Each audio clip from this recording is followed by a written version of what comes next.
G'day, and today I'll be meal prepping, but not just any meal prep, because the other day, one of those random voices that's in my head said, "Hey, don't you think it would be cool if we cooked flavors from around the world?" And I said, yeah, of course, but I was like, I don't have the time. So my brain then said, bro, just do it with your meal preps. And here we are, doing French-inspired meal prep today.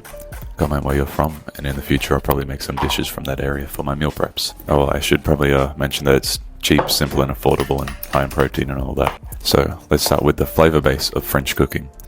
Onion, peeled, diced. Celery, diced also, yuck. Circumcised and diced carrot, and that trio there will give you a mirepoix. 2 parts onion, 1 part celery, 1 part carrot, also usually accompanied by fat, which is typically butter, and garlic, of course. Now my first dish of the day, beef bourguignon. You're gonna need 1.5 kilos of chuck beef steak. I found these two which were as thick as my skull, and just like your lovely mother, they're beautifully marbled with the fat in all the right places. Cut them up into chunky, yet bite-sized pieces just like yourself, and give them some good colour. It's got some beautiful colour on it, just like your soul. Now hitting that slow cook with everything you got, you're gonna drop that mirepoix and that meat in that bag girl, then hit her with 2 cups of beef stock, 2 cups of my cheap red wine is what I meant to say. This girl's gonna be having a nice relaxing drink and lovely bath at the same time.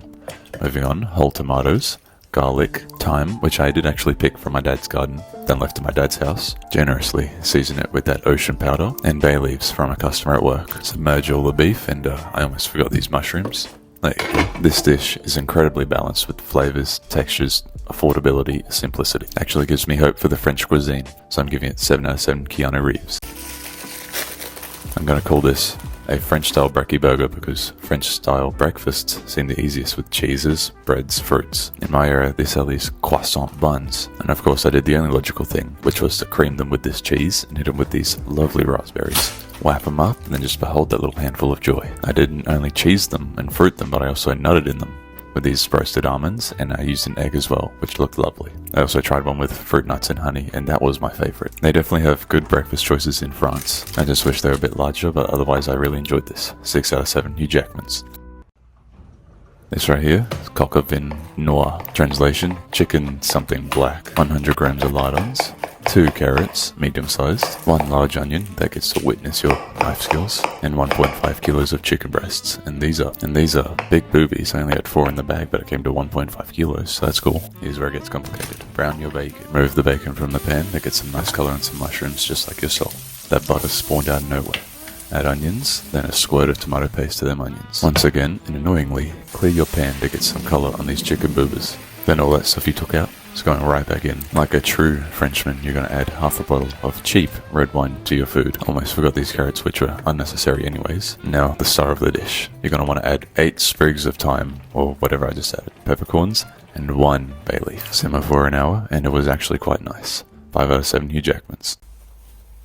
I thought I should also try my hand in making a French drink. An orange creamsicle. Not that I believe that this is French, but it did sound nice. Starting off by showing 2 large oranges a good time, then use your hands to milk them for everything that they've got, because this juicer always lets me down. Now, like my bloodline, you're gonna water it down until that juice equates to a cup. Pour that into a pot, then add equal parts sugar, a squirt of that MSG for dessert, and let it simmer for about 10 minutes. Also, cooking with lights on might make it a bit easier. Now, you need that to be cold like your mother's gaze when you haven't taken out the rubbish. Approximately 80 mils of Paul's cream, 2 tablespoons of that syrup that you made, then top it off with a little bit of that bubbly water. It actually surprised me how good it is. Just listen. Now, you know you're as sweet as you are, but I will recommend you try this at least once. Shockingly good. 5 out of 7 Hugh Jackman. Looks like it's time for dessert. I don't even remember what this is called, to be honest, but I do remember that it was quite delicious. So here's how it's done. 80 grams of dark brown sugar and 80 grams of butter. That ratio is enough to cook 5 bananas in. Cut yourself a nice butter towel for the viewers. And that's my lovely girl. They pick me up when I fall. Melt the butter and the sugar in the pan, like me when I'm next to your mum. When it's completely melted, add in a shot of brandy, rum, or whiskey. Shout out to my mum. I didn't know she had this. And at this point, this little mixture here smells fabulous. Now it's time for B1 and B2 to have a nice little bathe. And that goes for you too. I can smell you from here. Anyways, back to the food. When the sugar butter bourbon starts bubbling, it's time for the bananas. Whipped cream is a very welcomed option. And ladies, I'm sorry to say, but boys are a little bit better at this for obvious reasons. Plate it up as nice as you can to impress your girl. I'm also using some of the leftover roasted almonds that I have. Just like you, this is simple yet elegant. I'm giving it 6 out of 7 Hugh Jackmans.